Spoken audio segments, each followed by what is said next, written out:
lets it out to the Make It Right Cole Kyle Wright hotline. Covers the Browns for Cleveland.com. Our good friend joined us every Wednesday during the football season. It is Dan Labbe joining us now. Dan, what's going on? Hey, Jake, how are you? We are doing pretty well, but I won't lie, Dan. I think I felt better about this search not hearing Tom Pelissero's report today and just being kind of in the blind. Yeah, that was an interesting report, and it's one of those things that, I'm a little torn because it is kind of like, okay, it's neat that the Browns have their own process and they're doing their own thing and they're kind of going through this their own way, but also doing their own thing hasn't led to much success. So I don't know how much I trust that their process, being as unique as it is going to lead this team to the right candidate to lead this football team. But it was certainly an interesting, I could imagine how some guys might respond to being told to write some essays to become the head coach of the Cleveland Browns. Yeah, Dan, have you heard of anything like this? I mean, either in the Browns building or just in general outside of, Cleveland, another team doing anything like this? I mean, I haven't. I suppose that, that probably doesn't mean that it doesn't happen. And, look, every team is doing background. Every team is trying to dig into these candidates and figure out who they are. And, it's almost like the draft process. Obviously, it's a lot more compact, but, you're trying to find out as much information about guys as you can. That's why you're networking at the Combine every year and at the Senior Bowl and all of these kind of big NFL events where the whole NFL world kind of descends on one place. Part of that process is meeting people and finding out about people so that down the road when you're hiring, you might give somebody a call. But, I've never heard of this specifically. I don't want to say that it doesn't happen anywhere else because I don't know. But the way Tom Pelissero framed it certainly sounded like it was a unique thing. Dan, I struggle because I'm somebody that is, I'm all for if you want to bring in analytics to help make decisions, like being able to pull in as many data points as possible is great. But then you have to be able to use those data points correctly to be able to inform the decision. I mean, when I hear things like essays, homework, and, throwing out personality tests, I kind of struggle to think that you're being able to pull information off of those and use them effectively, contrary to just sitting in front of somebody and kind of getting those answers for yourself and getting a read on it. Right. And part of it, too, is we've seen the results of some of these processes. Maybe not this one specifically. I don't know how often they've used it, but it sounds like it goes back to Paul DePodesta, and he's been here since 2016. So, you're looking at about 9 or 10 years there of him kind of running things. So before you left, that's the problem, is the results haven't, borne any fruit from this process. Whereas, I saw somebody tweet, like, if this story came out about the Packers or the Ravens or an organization or the Patriots, people would be all about how cool it is. And yeah, that's the point, because those teams have had success. I mean, the Ravens are one of the most analytically driven organizations in football, and the way they do things has led to success, whereas the Browns, it hasn't. And so that's when you start to question kind of their approach and their process a little bit. Dan, I know you pointed out that, it might make some guys feel a certain way. Not that this would be the only thing that led you to, not want to be the head coach of the Cleveland Browns. But, I look at somebody like Mike McDaniel that obviously pulled his name from the race. The guy's got, 10 other interviews between head coaches and offensive coordinator jobs that he's going and doing.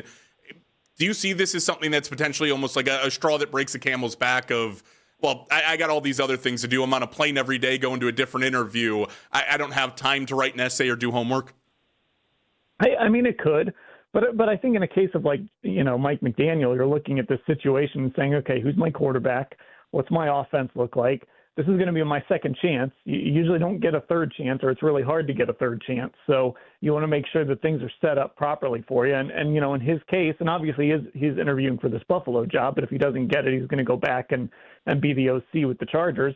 He looks at it and he says, hey, I'd rather call plays for Justin Herbert for a year and then maybe throw my hat in the ring again than go coach the Cleveland Browns, who I don't know who the quarterback is. There's no plan there yet offensively.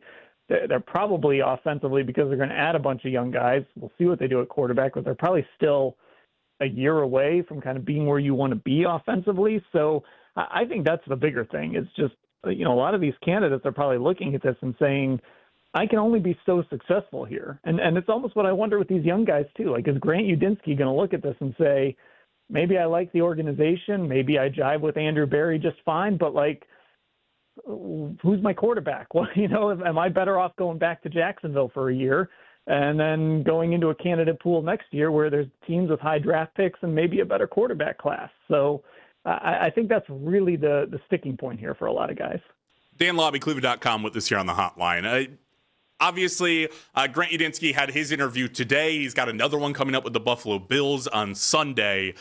Is that something that, knowing he's interviewing for the Buffalo job, should have the Browns concerned, especially the fact that, hey, coming up on Sunday as of right now, where they stand on the Rooney Rule, as far as we know, they can't make that hire before he goes out and does that interview? I think you're a little concerned just because they could, if he absolutely just blows them away, they could offer him the job. But I don't know if that's really the direction they're going to go. If the Browns decide to hire a 30-year-old coach with a really thin resume, they can kind of sell it as, we're going to bring this guy along and we're going to grow this guy into the job. We know there's going to be growing pains, just like the rest of the offense, just like some of the young guys on the roster, and we're going to bring him along. Buffalo doesn't have that luxury. And the reality with Udinsky is there's just not a lot to work with when you do dig into that resume. He's been an offensive coordinator, a non-play caller for a year. He's never been a position coach, so he's never led a position room. Obviously, he had that experience with Kevin O'Connell where he was basically in, I liken it to the Callie Brownson role when she was here, with Kevin Stefanski. You're kind of learning how to be a head coach and learning everything that goes into it. Kevin had a similar role when he started in Minnesota back in 2006. So there's stuff to like there, but the resume is really thin. So I would be surprised if Buffalo looked at that and said, this is the guy that can lead us to the Super Bowl next year, because that's what they're looking to do. Dan, so I look at this coaching search, and I debate how concerned fans should be, knowing that, hey, you've initially kind of brought this down to 6, and since then you've been already dwindled down to 4, haven't made a decision, and you're between the two young guys with a lot of unknown variables coming in with the Udinski and a Scheelhaase, a guy who was here in Jim Schwartz, and then Todd Monken on the outside of it. Should that leave Browns fans concerned?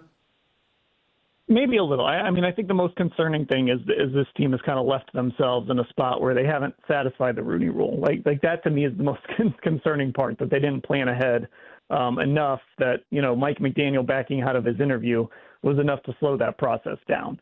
But that being said, if they went into this process looking to hire a guy like Udinsky or a Nate Scheelhaase, and that's where it ends up, then it's hard to argue with that. Now, we could talk about their credentials. We can talk about if they are the right people for the job and if they'll be successful here. But if that's who they were targeting, then, you have to say, look, maybe the process was a little messy. Maybe from the outside it didn't look like it went the way it should, but they ended up with one of the two guys that they wanted. If they go through all of this and they end up back on Jim Schwartz, that feels a little bit like, okay, maybe they're just settling here for a guy who's not going to get another opportunity to be a head coach other than here. So I think it all depends on the outcome of these next 5 to 7 days. Danny, you bring up the Rooney Rule, and I can't help but look around to the NFL, and hey, teams go through and they do their process, but a lot of the times these get knocked out quickly, or you see them kind of get rattled off back to back. A lot of ways they take the Browns job, and it looks like two guys who they consider to be their head coach for sure. They had those interviews lined up, but do the Browns deserve a little bit of pushback, being the only organization right now who still hasn't, not even satisfied both of them, but either of those two rules right now? Yeah, it's tough because it seems like they've done the right thing, and that they haven't just set up interviews just to have interviews. We've seen teams do that certainly over the years.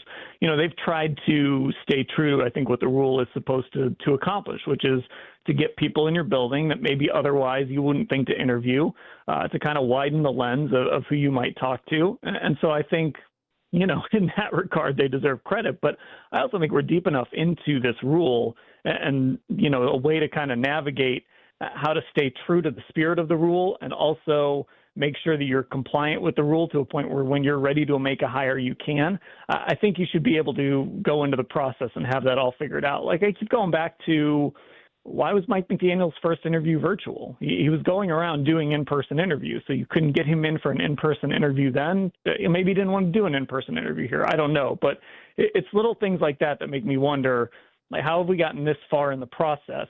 And to our knowledge, at least, they haven't knocked out even the first of the two interviews they need to do yet. All right, Dan, we throw out some of the names here. There's obviously 4 guys right now, maybe another one added in. You think that you have a feeling of where the Browns might be leaning in this search? So obviously Udinsky's been the guy getting a lot of the buzz. But I keep going back to them, really being adamant on waiting out Nathan Scheelhaase. that they're going to wait until Monday to be able to talk to him in person, and that's been such a key piece of this process. And, again, like Udinsky, his resume is incredibly thin, but he's been a coordinator at the college level. He's been a position coach at the college level.